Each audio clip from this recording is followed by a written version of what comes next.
You're listening to Crushing Club Marketing, a podcast for progressive club leaders ready to increase their club's revenue. Time for change begins right now. Communication. It's at the heart of what makes great clubs great and not so great clubs, well, not so great. It's also the most critical part of making change in any organization. In this episode, Communications and Change Management veteran Bret Galloway joins me and shares communication strategies for successful change management in private clubs. And what club isn't going through change these days? We'll talk about what success looks like and what steps you can take to create lasting change. So, what's the saying? The only thing constant in life is change? Well, we have sure seen a lot of change in private clubs in the landscape of the industry over the last 5 years or so, right? I mean, think about the pandemic and the dread and then the success that clubs have enjoyed and seen in the last 5 years. And here's what I see today in conversations with industry leaders. A lot of clubs are investing in their clubs, as you know. They're either using capital funds or, capital funds they have tucked away, or in many cases, they're assessing members to pay for the enhancements or, some combination of both. If you're a club leader, you've probably gone through assessments at your club, so you know what it's like, the uncertainty of the outcome, the politicking that takes place on both sides of the debate of, whether members should be assessed or not.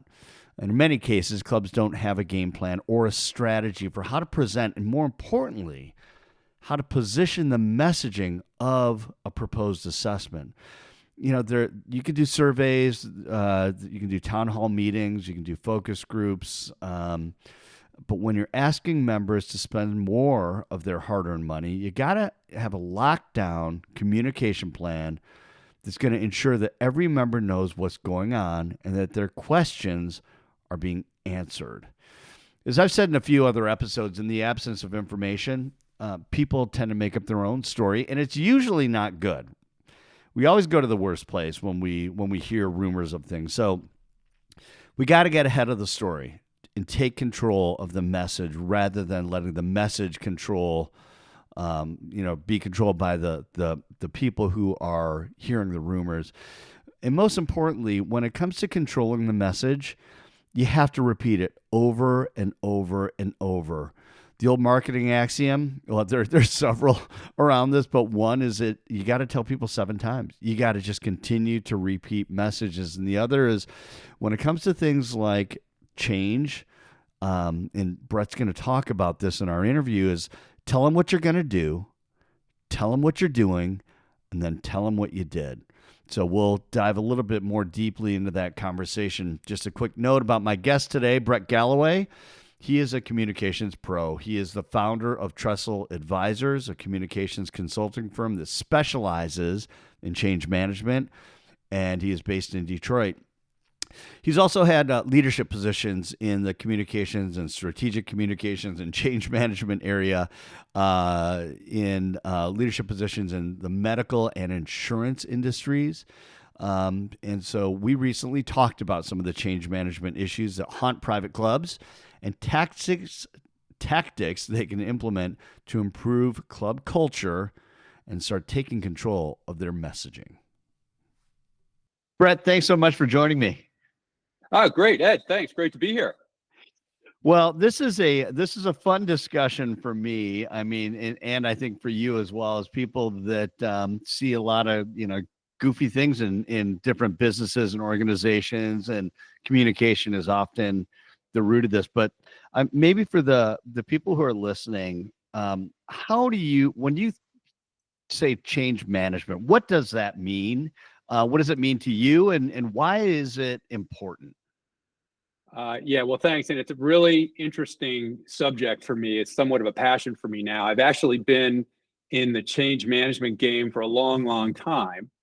I didn't really even know it when I first started. I started in politics. I was a speechwriter, and communicating was all about building coalitions and inspiring people to change, right? That's what politics is. You're trying to influence people. And that was really fun. I enjoyed that part of the job. And then I worked for large organizations, and the job was the same. It was all about advancing change, helping leaders tell the story about why a change was important and why it was valuable. And that's what I do now. And it's a really interesting niche in communications and management, because so often when things don't work out, when things don't change the way an organization wants them to change, or when you implement a change and it fails, it doesn't fail because of bad technology. It doesn't fail because of lack of funding. It doesn't fail because you didn't have the right experience. It fails because you didn't communicate it, and failed in getting people to accept the change and embrace the change. And no matter how hard you try, until you do that, until you can influence people and convince them that it's valuable, it's not going to happen. So really at the heart of change management, is it fair to say that it's really communication? Yeah, for sure. For sure. I mean, look, even the technology piece of it. Yeah, there's new technology, but you have to help people understand what they have to do differently with that technology, how they're going to take the old technology out, what it means for them, what's in it for them. Because if there's nothing in it for them, right, it's classic, what's in it for me, right? Right. That's one of the first things we learn in communications. If people don't see it, they're just not going to be excited about it. They're not going to be interested in it. They'll do what they have to do, but that's not enough, especially today. So yeah, it's about communicating and inspiring and influencing people to do something different. So I think that most people would hear that and go, yeah, well, that makes sense. But it's overlooked so often, and it's that thing where, you hear leaders sometimes say stuff like, we're just going to do this. Yeah. I don't care if they like it or not. We're going to do this. And, and then they wonder why people aren't buying in. It's like, it's such an interesting idea, but I don't know if you know the answer to this, but it's maybe fun to kick around, is why don't people embrace like the strategy of communications and say, is it just it's too much effort? Is it they don't want to think through it? Is it, they don't want to have to pay someone to help them through that? I mean, what are your thoughts and your experience? Yeah, well, I would say it's a few different things. One is, first of all, some people are very good at it, and intuitively they know that you need to communicate. I would say the military is very good at this because they have to be. People need to know, here's what your job is, here's what we're going to do, here's what we're going to do differently. They cascade messaging and orders very, very well. But in the business world, people think first about, okay, what do our shareholders, what do we need to do to make them happy? They think about customers, of course. What do we need to make them happy? And to them, making them happy is giving them a new product. And that's good. But if you don't tell them about the new product, and you don't tell them, here's how you use this new product, here's why this new product is better than the old product, and here's how our organization is going to help you use it, it's just going to fall flat. And you need more than just a good product, usually, not always, right, but usually you do. And for your employees, some people just think, well, it's a very old model, way too old today, where you tell employees to do something and they'll do it. But that's not the generations of today. You have to convince them, whether you like it or not. And some people don't like it, and so they just try to bypass it. And you can't. Yeah. You have to bring people along for the ride.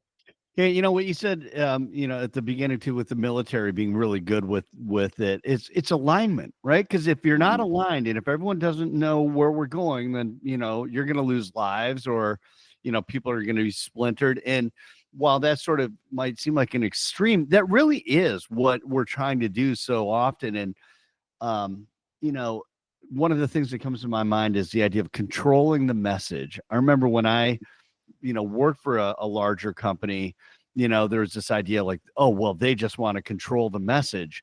And sometimes when you're the employee, you're like, oh, well, that's BS, man. They're just trying to make it sound really good. It's like, but so often it's like, it is creating that alignment and making sure that the message doesn't get out of hand. Yeah, well, there's two pieces of that. One is repetition, one is authenticity. So when I used to work in politics, you've seen ads on TV during campaign season, and sometimes you think to yourself, or some people think, God, I see this ad all the time. I'm tired of seeing it. So when we used to get that feedback that people out, that voters were complaining because they saw the same ad over and over, we used to say, that's good. So now they remember it. And until people start throwing their televisions out the window, we're going to keep putting that ad on TV every single day because you want consistency. You want people to hear your message. The next piece of that is authenticity. Yes, if people see a message and they think, well, that's just all BS, then they're not going to believe it. It has to be authentic. It has to be true. If you're going to talk about your company, your employees know you and your organization better than anybody. And they can sniff out a fraud in a second. So it's so important to be authentic. And then once you're authentic, then you can be consistent and you can start bringing people in. Yeah. But boy, you've got to be trusted. You've got to be authentic, because then the whole thing is gone. And I don't know what your perspective is on this, but there's just seems to be more distrust in general today than maybe there was in the future. And for whether that's good or bad, that's another one of those reasons why authenticity matters so much. Let's bring it back to clubs, though. Oh, were you going to say something? Yeah. No, only because there are so many new. You could write a whole doctoral thesis on this, right? So let's not get pulled off too much. But there are so many new channels of information. It's hard to determine what's true and what's not. That's why you have to be authentic, and the people you're dealing with, your stakeholders, have to trust you. Absolutely. Let's bring this to clubs. Yeah. A lot of times I think for our listeners reference, you have been a private club member throughout your life. Yeah. Well, not only that. So I used to work at a club when I was in high school. I have been a member of 2 clubs in Texas, 1 here in Michigan. So yeah, I've been around clubs for a long time. They're great. They're fun. You make lots of new friends. There's this whole way of life away from home and away from work. They're terrific. Yeah. And your father had worked in PR and hospitality. Is that right? Well, he worked in management. So he was a casino and hotel executive for many years. So yeah, we've been in the hospitality business for years. And one of the things he always used to say about clubs and country clubs, because he was member too, he was in hospitality for years and knew all the different parts of hospitality. And he always used to say, I don't know if there's a tougher job than a country club GM in hospitality to be today. It is very tough because you are right there with all your members and all your customers every single day. Yeah. And you've got to be so responsive. You've got the board challenges. You've got all the politics and the drama of a club, just like you have at any other organization, by the way. I'm not saying clubs are unique that way, but because you're there and the whole family is there all the time, it's a very close-knit community. It's challenging. My guess is there are some people listening to this that would agree with you. Yeah. So, for sure. That is the backdrop, though. Let's just talk about the importance of change management in clubs, especially when you've got, a lot of clubs around the country are sort of board led, right? There's a board of governors that, makes decisions and wants to influence various change. And you've got several people on those boards. You've got general managers. You've got and a very, very hungry and active rumor mill. Sure. So, but how is it different in clubs than it is in other organizations? Is it different? Yeah. So let's take business. Let's take a public company. So Disney, for example. All right, Disney, happiest place on earth. They're magic for sure, Magic Kingdom. Disney wants to get as many customers through their parks as possible. Imagine if Disney was run by the park visitors, right? So if the GM of Disney World said, you know what, people aren't visiting the haunted house anymore, so let's shut it down and build something new. And then one influential board member says, wait a minute, no, my family loves that ride. We can't get rid of it. And so the ride stays. It's an organization that is very much driven by emotion, as it is driven on profit. Because remember, it's not just the members, it's also their families. So there's this emotional investment that often exceeds the financial investment. It's my club, right? Decision making sometimes requires consensus rather than executive direction. Change horizons are longer, probably year and a half, 2 years versus quarterly targets of a public company. So it's just a very, very different dynamic. And on top of that, you're talking about governance structures that have been in place for decades or maybe even a century or more, and could use some updating. So there's a lot of challenges for a club and a lot of changes happening in clubs across the country, as you know very well. Yeah, for sure. So let's just talk through some of these things. And you've got an interesting statistic, I think, that kind of shocked me as far from McKinsey about transformation in general. Yeah. 70% of transformations fail. That's a lot. That's a big number. And, like I was saying before, it's not because of the technology, the expertise, or the financing. It is often because of communication and alignment and resistance. People don't want to change. And especially employees. If your customers don't want to change, that's another thing. If your employees don't want it, boy, it's going to be tough. You can't just fire them all and then bring a new set on. Right. Well, and even so, what's interesting to that end with clubs, and this is one of the biggest challenges, I think, when trying to make change in clubs, is you've got legacy members who have been, I've been a member here. My dad, my grandfather was a member here. This is how we've always done it. Why do we have to do something different? That's not who we are. I mean, that's so prevalent. And then you add in, today where so many clubs have got assessments, right? Or they would like to, expand the club, make updates. In the post-COVID world, a lot of clubs have done very well and want to make these changes. But sometimes there are members who are sitting there going, no. That's, why do we need to do that? We're fine as we are. Yeah.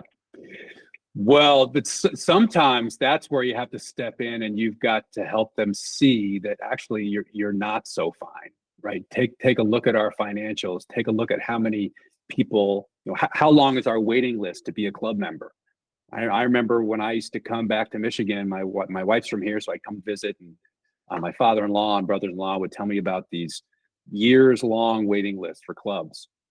When we moved here 12 years ago, those waiting lists weren't around anymore, and joining the club was less expensive than it was 25 years ago. There is a shift. There's a generational shift going on. A lot of companies now, I think only 7% of companies pay club memberships. I don't know what the percentage was 30 years ago. It was probably a lot more. Right. So people are looking at their own wallets now, and they're determining, is this something that's valuable for me? Is it worth it? And a lot of people want to do it. Don't get me wrong.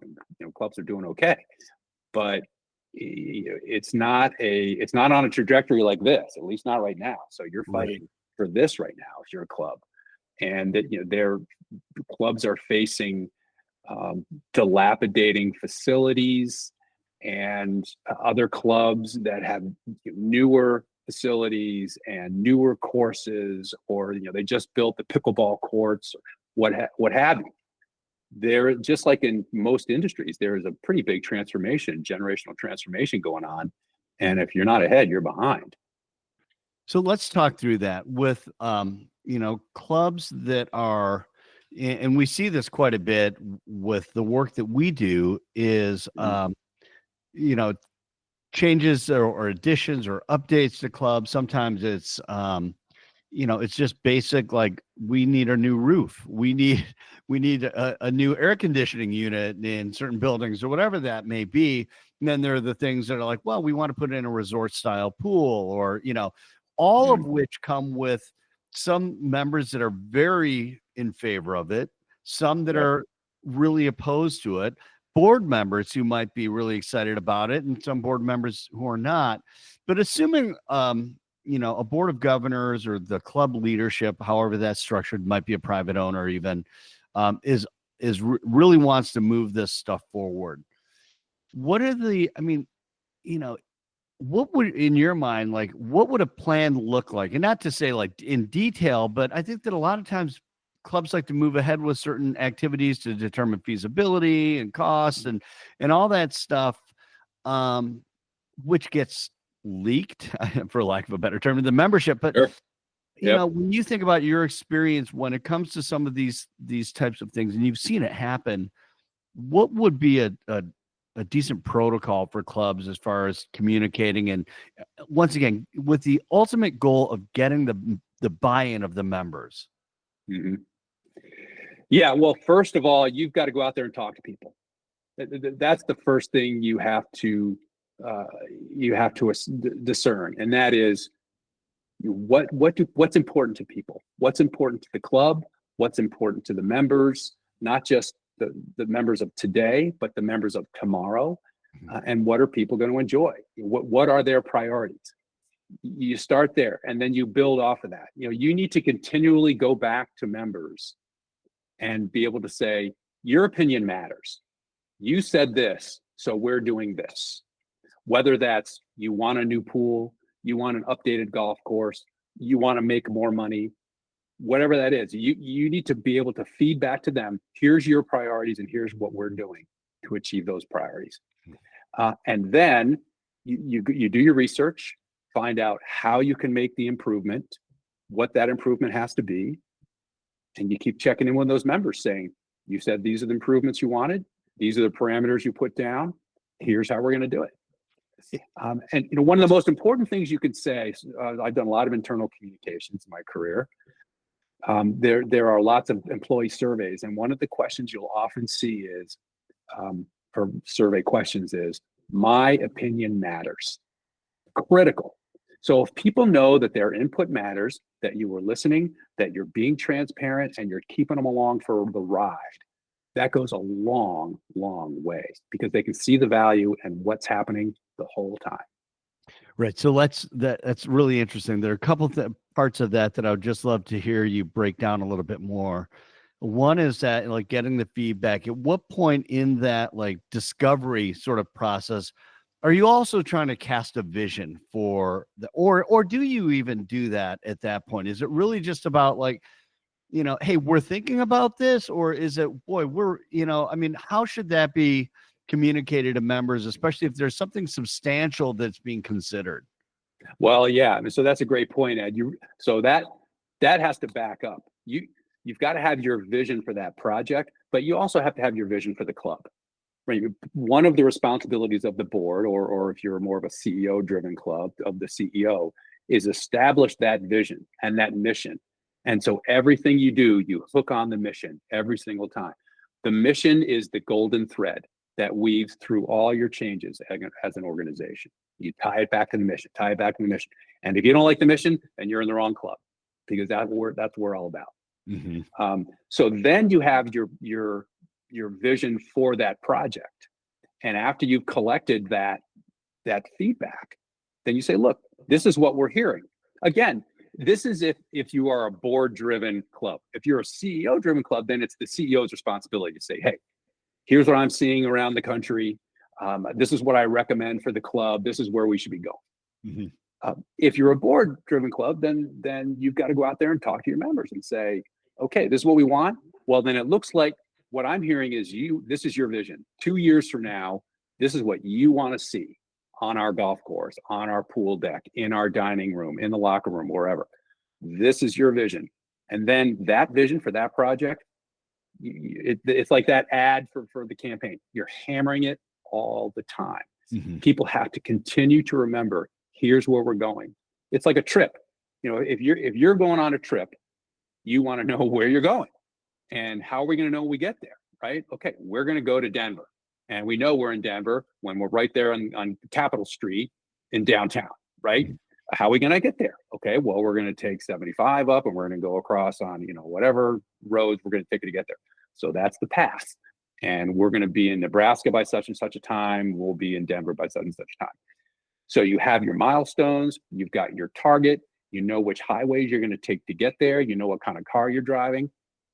I'm much more likely to go on that trip instead of a trip where you just say, hey, Brett, I'm thinking about traveling out west. You want to go? Right. No, just jump in the car. With you? No Yeah, way. right. Yeah. So, are we hitchhiking? Are we driving? Are we taking a plane? What are we doing? Yeah, So with me. that's what you want to do. You want to make sure people are aware and comfortable and happy about the trip.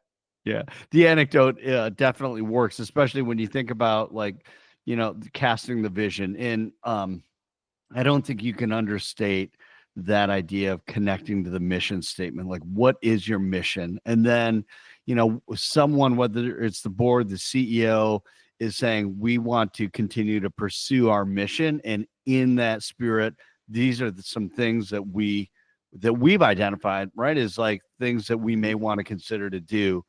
The back end of it, and I kind of like what you're saying in going on our trip to Colorado, which is always fun, but it's that idea of letting them know all the time what's going on and that they've been heard. So you were saying earlier that, we're going to ask people and then to let them know what you've heard and what the next steps are. And I mean, how important, like, how do you like, you talk about hammering this home? Like, what are the ways? I mean, there's so many different ways that the clubs can get those messages out and to share that, how do we hammer? How do we Yeah. hammer them home, Well, a lot of times what we'll do with different kinds of organizations, nonprofit, public companies, whatever, you set up kind of your advisory team. And as long as it's very clear that their job is to help shepherd the project along and not to provide feedback and make changes along the way. Mm-hmm. But you're asking for their input, and you get some influential members on that group to be your advocates and say, boy, we really need your help in keeping the club informed. So number one, their voice matters. Number two, they're going to tell their friends because they're aware of what's going on. Number three, if there's problems, and this is key, hopefully they're sharing those problems with you, right? Mm-hmm. That you get a group like that, it can't be they're taking that information and running away and telling people. It's they're bringing issues to you. But that can be very, very helpful, very effective to keep you moving straight ahead. Number two, again, talk with people, find out where they are. You can't just put something on your website and hope people come to it. Mm-hmm. You send out emails, send them out proactively. I was at a club and they had poster boards. They just put poster boards every couple of weeks, keep you apprised of how things are doing. If you have those digital billboards in your club, make sure you're putting it up there, right? Just show people what's happening all the time. Make sure your staff is aware of what's happening. Just, they don't have to be advocates for it, but they should have the core information about what's happening. And they should be aware too. They should be happy about it, because right. If this is not something that's going to benefit them, it's going to be like, oh man, yeah, well, we're just doing blah, blah, blah, and making the members happy, right? Which you should, but help them see why it's exciting for everybody. Yeah. So I hear multi-channel and part of that Yeah. too, right? Like yes. You're trying to get it out. There is no one channel. And yeah. if you have a great social media following, maximize on it, right? If people are on your Facebook page or if they're looking at your Instagram, everywhere that people are coming to learn more about your club, you should be there in that channel, sharing your story and telling people or helping inspire them about how exciting it is. One of the challenges that we see with clubs often is that in a lot of situations where there may be an assessment or there is an assessment or or there's rumor that there's assessment. There are a lot of rumors that go around. Like, how do you get ahead of the rumor mill? How do you manage that? How do you what are it's like back to controlling the message. I mean, we're talking about some of these things, but that is one of those areas where it seems like, do you tell people you can't talk about this, or what's, what I mean? It's like, how can clubs really manage that? Be as transparent as you absolutely can. If it looks like there might be an assessment coming down the road in 2 years, say there might be an assessment coming down the road in 2 years. Here's our challenge. It's their club, their owners. They have access to all that information. The board has that access to information, so they're probably sharing it with people anyway, mm-hmm. Or some of them are anyway. So tell them, say, and if that many people are against it, then that's good to know that early. And you say, okay, well, then here's something we've got to do. We've got to shut down this part of the club, or, the restaurant's not going to be open on Wednesdays and Thursdays, or whatever it is. And then if people are upset about that, say, okay, well, here's the challenge we're facing. Be very clear about the challenge and the value that an assessment will bring. Not just the better amenities, but the value to your club down the road. Do the research and say, when X club down the street or across the state did this, their membership applications went up by 20% over 2 years. Show people the value first, and then show them the plan. Yeah. And look, if there are that many people against it, you'll know pretty early. Yeah. It's interesting. It's that, like, a consistent communication, transparent and authentic communication, for as, overused as those terms might be, it really does matter. I mean, we were talking to some folks, or I was talking to some people recently about their capital project that they have going on, and they're holding town hall meetings on a regular basis while it's going on, to keep people up to date on what's happening and what they're seeing, so that, the members can really plug into that. I mean, there's no downside to that. No, I was a member of a club. They were doing the same thing. And sometimes they'd have a town hall meeting, and maybe 40 people would show up. Sometimes maybe 4 would show up. And you know what? That's fine, because you're still giving people the opportunity to learn. And if a lot of people are not coming, that means they're satisfied. They're not mad. They don't have a lot of nasty questions. They're okay with how things are going. Yeah. And after you have the town hall meeting, send out a report. Here's what we said. You can see a video of the meeting. Click here. Just, kill them with kindness, kill them with information, and more people will get on board, and more people will be informed, which is just key. It's key. Yeah. Yeah. So I was like, wouldn't it be a great thing if people said, they keep telling us too much about this? Like, everything they're doing is a big problem to have. That's exactly right. Just going to, pulling the lens back out a little bit, because communication is the king in this situation. But when it comes to, change, it can sometimes feel like a shift in culture. And you get that in private clubs today, which, as you said, generationally, the prospective members is younger. I mean, you've always had this through the years, where younger people come in, the old guard maybe not as comfortable. When it comes to those types of shifts in communication, or shifts in demographic, that can really impact communication. I mean, how do you manage that? Like, a younger family might be really open to new things and change, and an older member might not. I mean, I don't know if if there is a great answer for that, but I know that a lot of clubs struggle with that. Yeah, gosh, there's a lot of pieces to unpack on that. You're right. People don't like to change, for sure. And pain often is going to be the driver of making change happen. Change, I don't know if it was Peter Drucker or somebody else who said this, it's not my words, but it's a great phrase, which is, change happens when the pain of not changing exceeds the pain of changing. And if people in the club,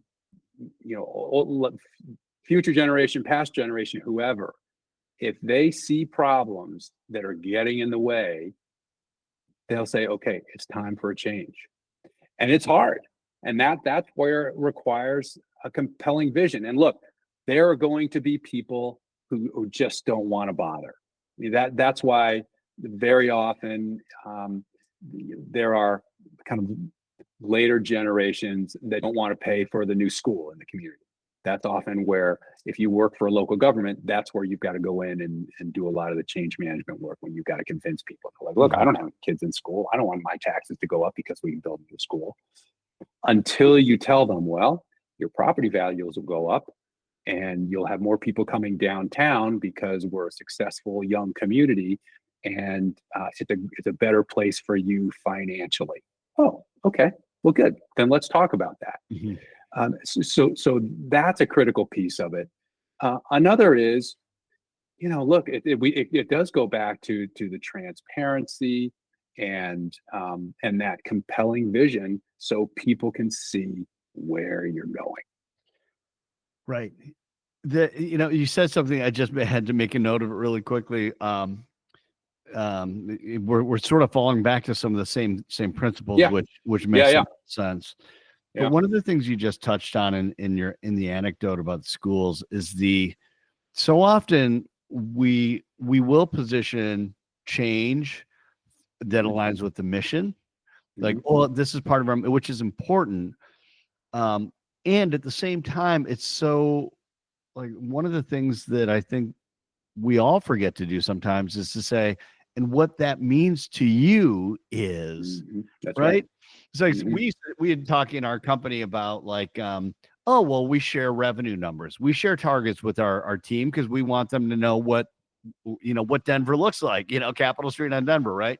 Right. And so we share that with the team, and maybe an unusual practice, but we find that that's an easier way for people to see where we're going. But rather than just talking about money and revenue, it's really when we hit these targets, here's what it means to you.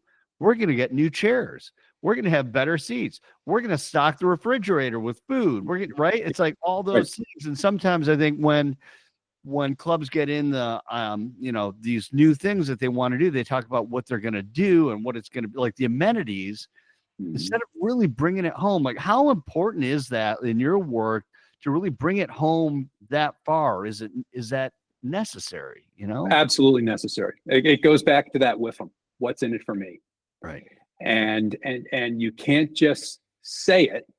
Like we talked about before, you got to start out with those listening sessions, but you've got to use data and benchmarking to demonstrate these objective benefits of what's going to happen, and then communicate those constantly.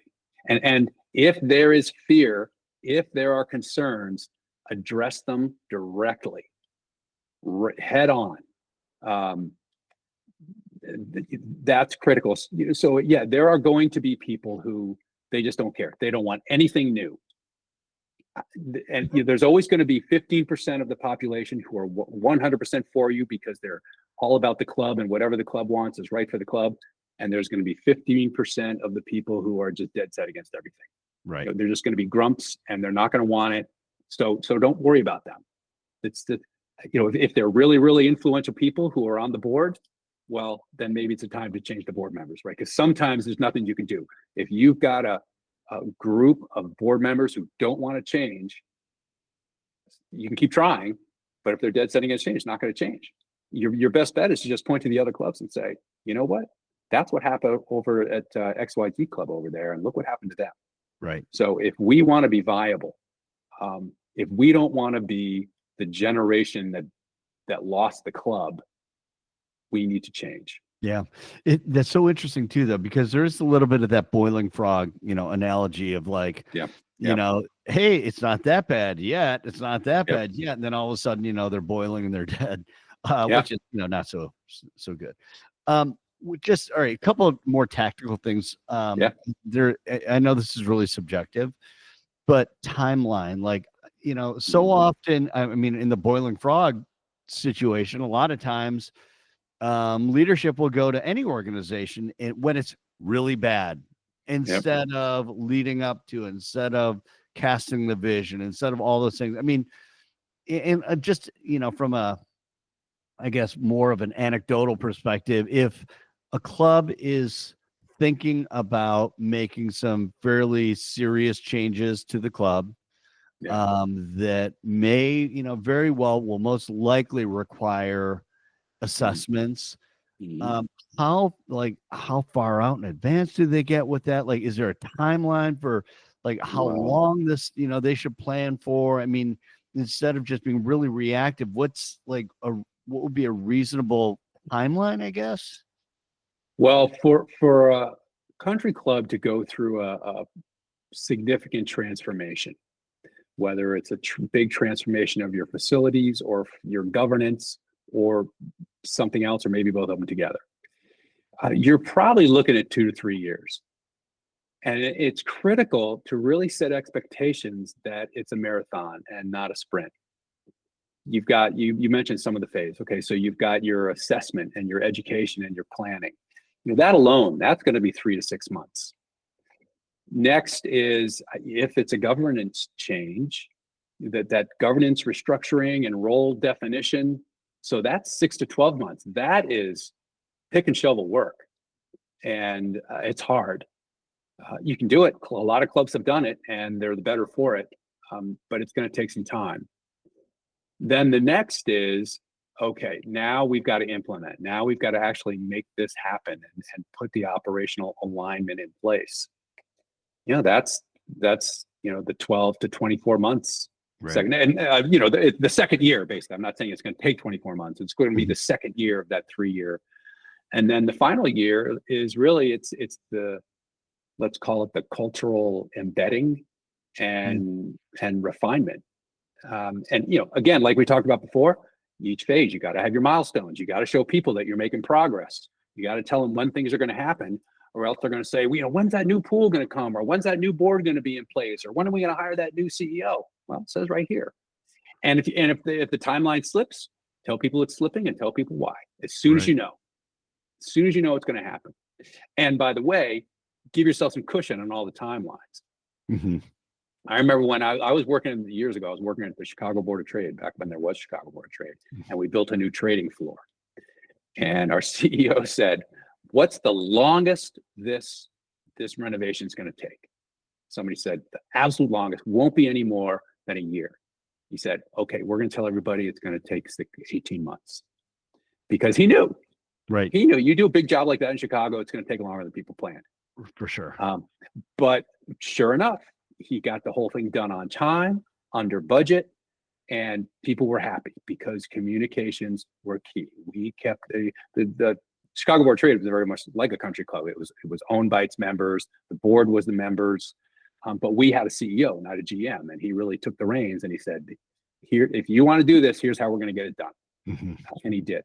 And that was a great model for making it happen at the country club. Yeah, I love that, setting a longer timeline for people, because you want to win that one, right? I mean, for sure. Of all the wins. You also, there's sort of that marketing axiom of, tell them what you're going to do, tell them what you're doing, and then tell them what you've done. Part of it, Yeah. And while that's very simple, tell them what you're going to do might take, like you're saying, several months, right? Tell them what you're doing for sure is going to take a long time. Yes. And then hammering home those messages. Really good. So let's just maybe more tactically, what are some things that clubs can really evaluate if they feel like, if you're someone listening to this, you feel like, wow, we're kind of far off from this, we have a way of just being really reactive in our communications. And I remember one year I got a kind of a frantic call from a club several years ago saying, we've got this big vote coming up. We've got to get this assessment pushed through. We need you to come and produce a video for it. And I'm like, great medium for some of this stuff, but like at the last minute where clearly there is no thought that went into it. But for clubs that might be in that mode of like, now what should we do? Now what should we like? What are some things that clubs can do to start to create this change in how they operate, within the club? Yeah. So the first thing I would do is find out what other clubs have done, right? Go to people who work with a lot of clubs, right? You work with a lot of clubs, here's some that have worked, here's some that haven't worked, and understand how other people are getting it done. That's remarkably helpful. Just get the best practices. Number two, some of the things we talked about already, go out and find out what are the priorities for the club. Talk to your board, talk to your members, do a better job of just listening and synthesizing what you heard, sending it back out to them saying, I want to make sure I heard this right. Then you take what you know about other clubs, you take your observations to the club and bring a proposal for it and say, here's how we can be a better club for our members and for our future. And go. And you've got your research, you've got your vision, and you've got your plan. And if you can get here's another important piece of it. Get your advocates. Find the influential members on the board or at the club, right? Sometimes your most influential members are not on the board. Go out and find them, see if they share that vision, and then work with them and get their thoughts and talk with them to other members. Those are some important first steps to take to make this kind of major change, whether it's a governance change or whether it's a new golf course change or a new swimming pool change or some other new piece of the club change. I mean, there's a lot, and you're going to have opposition. But if you continue to stick to your data, stick to your messages, if you've got your transition committee in place, keep plugging along and do it, because you're not alone. If it's just you out there trying to toe the rope, it's not going to happen. Right. But if you've got advocates and if you've got people helping you along in the club, it'll happen.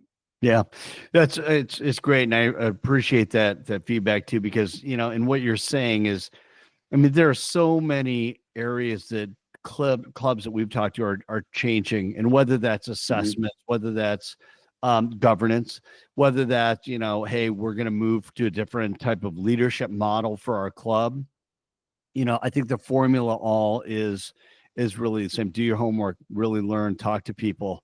There are tons of consultants in the industry who can direct people and just start moving in that direction and really, get the information and start to implement some of those communication pieces. Yeah. It's worth the effort. It's not always easy. You do have that entrenched ownership mentality in some places. You've got people who fear losing influence. You've got this institutional memory, like you said, that it's, we've always done it this way, kind of unclear accountability in some areas, resistance of staff, perhaps. As long as you can set expectations clearly and show the vision, show the case and the value, just make it happen. Yeah. Right. Anything can happen, right? Tornadoes come through or some other craziness, but all things being equal, that's how you move things along. That's change management, is being authentic, being transparent, and inspiring people to come along for the ride. That last part can be the tough one, but you're absolutely right. Yeah. Yeah. Right? Yep. Because if it feels like a power play, then I'm left out possibly. Yes. Right? If I'm not on board, then I'm getting left behind. But when you're there, people are inspired to be a part of it, to join, then and I talk about those 15% at both ends of the spectrum. Sometimes it's hard to say, don't worry about them. Do what you can, keep them informed, just like everybody else. There might be one really influential member in that group, but you've got to move forward. Right. You've got to move forward. And if somebody is that influential in the club, they can stop everything. Then that's how it works. And sooner or later, it's going to bite them. Yeah. Well, Brett, thanks so much. I appreciate your insight, and hopefully this has been helpful for our listeners as well. And change can be really scary, and managing through that is obviously an important part of it, especially when it hurts badly enough.